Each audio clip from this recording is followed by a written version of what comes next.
Well, hello, thank you for joining me today again on the Church History Trail. You're very welcome to the programme. And we're back here in CARRICKFERGUS. And in the distance there, you can see CARRICKFERGUS Castle. And of course, there's a big history there with CARRICKFERGUS Castle, and I have done a number of videos on it. And I'm just going to give you a quick outline of the history of CARRICKFERGUS Castle. The castle was actually built by John de Courcy, who was an Anglo-Norman knight. And he conquered the north of Ireland here, and he won, for instance, his first battle at Downpatrick.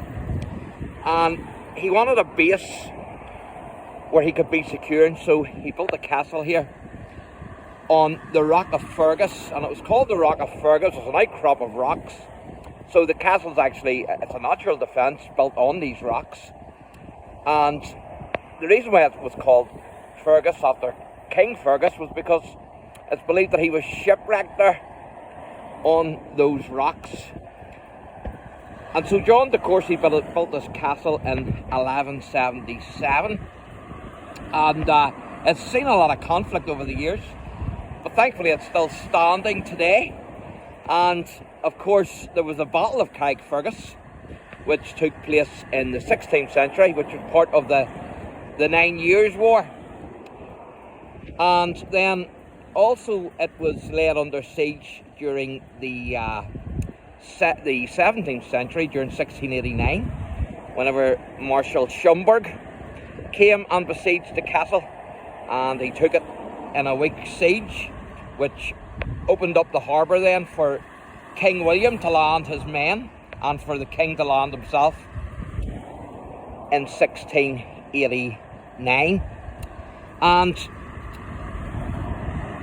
it also has a wee bit of a French connection, the castle, because in 1760 the French were fighting in the town and they captured the castle, and when they pulled out to sea they were caught by the Royal Navy so they didn't get too far.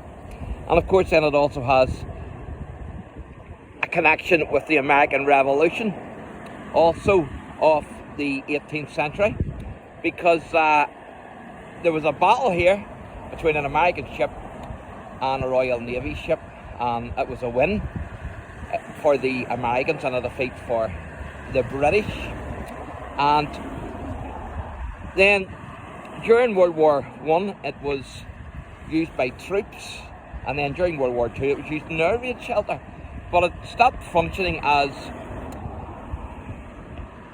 a barracks or a military post in 1928. So a big history here with CARRICKFERGUS Castle and the town of CARRICKFERGUS. And I have a few gentlemen here that I want to show you, and they're actually Anglo-Normans, and they're fighting. So these are them here.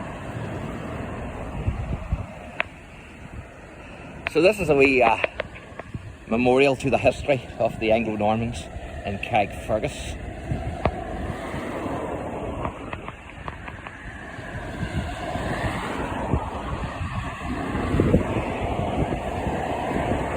So pretty cool, isn't it?